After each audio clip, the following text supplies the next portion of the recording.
had quite a busy weekend, and hopefully I can get all this into one video. Then we'll jump right into it. We got a CD from a library book sale called Deserts by Paul Lloyd Warner, and there it is right there. And this was from the $5 bag sale. And the reason why I got Deserts is because it's autographed by Paul Lloyd Warner in 3/15 of 1992. And the CD is in pretty good condition. It's actually halfway decent. It's out of Santa Cruz, California, so that's pretty neat. Then I got this book, The Realm of the Nebulae, or Nebulae, Edwin Hubble. And there's no way he's going to autograph that. He was deceased, I think, even before this book was printed. So it's just for my space collection, that's all. This is in no particular order. Then I got Peter Lynch, Beating the Street, best-selling author upon Wall Street. And I don't have his address, but I'm going to be looking for that. In fact, I used to have a denim shirt in college almost identical to that one. That's kind of funny. He's like 74 years old, so I better hurry up and find his address. Then I picked this up. This is Skidmore's Portland, His Fountain and Its Sculptor, 1850s to 1880s by Eugene Snyder, perhaps related to John Snyder. And this is autographed by Eugene Snyder, 1974. And this at one time was at a thrift store, something for 99 cents. And then again, that was part of the $5 bag sale on the library books. The next thing I got in was an autograph. And this was the holder I put it in, right here. Plastic 3-pocket page.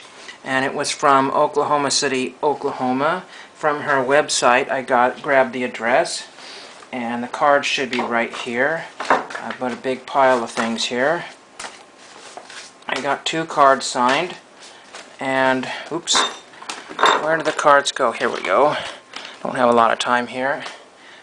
This is Erica Enders, or Erica Enders Stevens, and this is a Goodwin's Champions memorabilia I got off of COMC for probably $1.25. It was one of the cheaper ones.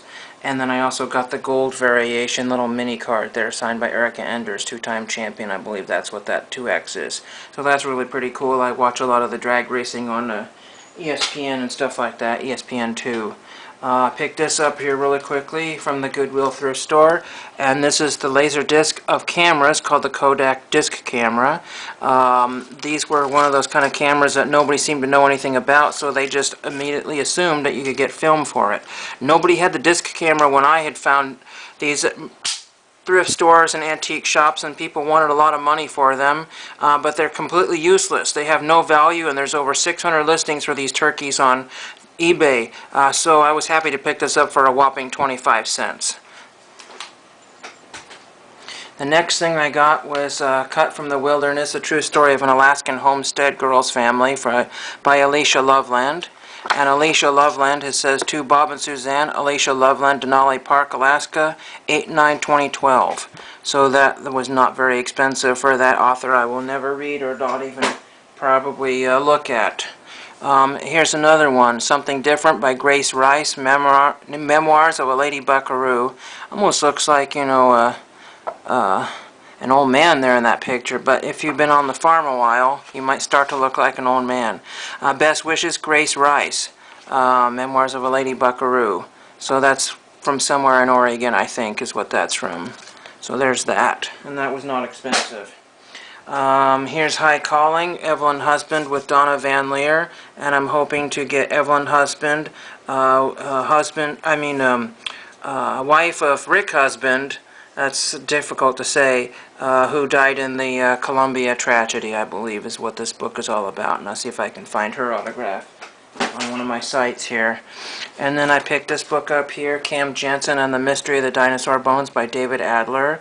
And he's written over 200 books, and I was going to give that to one of the nieces and nephews, but he's got an email contact on his page, and hopefully he will autograph a book plate for me, and I can put that in my collection. Next thing I've got here is an ancient envelope I found from Beeville, Texas, dated 1892. Has no value, but heck, you know, Beeville could be a ghost town. We just don't know. I gotta look that up and see what it is. Maybe somebody might be able to know. I think it's Beeville. Anyway, so there's that. 1892. That cost me probably like a cent for that one. 1 cent. The next thing we've got is a CD of Ron Howard, which I picked up for about $1.25. Passions and Achievements. It's about $1.50 on Amazon, so it's not particularly valuable. A 20-year retrospective of soundtracks from films by director Ron Howard. Grand Theft Auto, Night Shift, Splash, Cocoon, Gung Ho, Far and Away, Backdraft, Parenthood, Willow, The Paper, Apollo 13, and Ransom. And you can see when it was sold, somebody crossed out that barcode. It was a discounted or something. Probably like at a Sam Goody type store, because this is from like the early 2000s or something like that. But it's a neat soundtrack compilation, and that's really pretty cool to have that.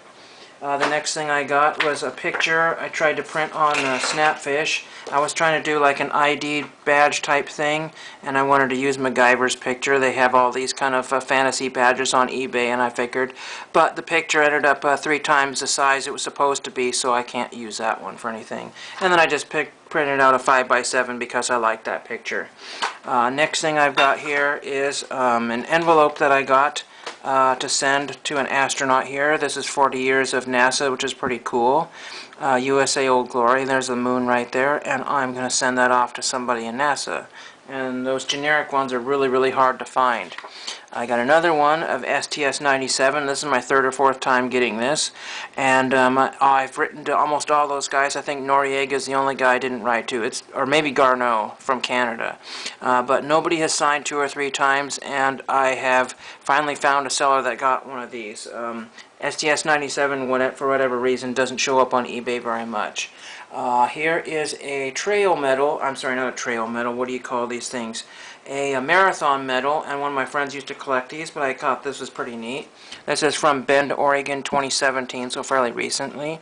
Holland Aspen and Bend, Oregon. And the reason why I got this, not because of anything else, but the cool thing is it's got a bottle opener on the back of it, so that's pretty cool. I've never seen that before.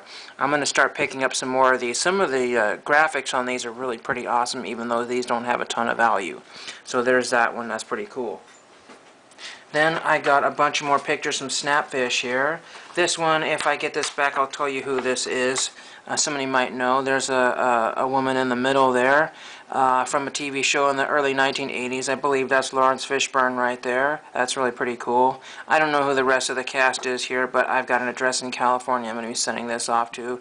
And this is a 5x7 because Snapfish says 8x10 is not going to look terribly good at all. So I had to do it in that size. Otherwise, I would have done this an amazing picture. I would have done it in 8x10 all day long. And then I got these also on Snapfish, and I have found a website where I can make pictures, prints of exactly what I wanted of every person that's ever been in Cheers. So here's Peter Schreiner. I cannot remember if I've gotten him back, but I know I sent him out. And I think that might have been one that recently came back as Pete. Here's a Neil Zevnik. I have his autograph. Jay Thomas, rest in peace. I've got his autograph, I think. And then I've got a special guest appearance by Senator Gary Hart, and I had him sign an 8x10. And also I have Kevin Conroy. Recently got him. And so those are make awesome, awesome additions to my Cheers binder once I get the right binder. I need to have it show both sides, this side, and be black or clear on the other side, because a lot of people sign the postcards backwards, I think, or have written on both sides. So that'll be really pretty cool. And I'm sure there's some more stuff here. I picked up a huge stack of about 45 or 50 19-cent postcards, and this probably cost me, well, I don't know, 50 cents for the whole stack. I think there's about $8.50 worth of 19-cent postcards. They're 35 cents now, so I'll just add the extra postage and send them out for thank yous, or do them for fan packs or whatever I choose to do. I didn't really need those because I got so many more of those, and I got a huge pile, well, that doesn't belong there, but a huge pile of postcards of all kinds. I think I probably got another 50 postcards in addition to those other ones. So some of those will be sent out for thank yous again, etc. And all of that good stuff used for correspondence. And I think that should be everything there. And if I missed something, it's because I misplaced it because I've had to do this video twice. But anyway, I think that will take care of everything. And thank you for watching.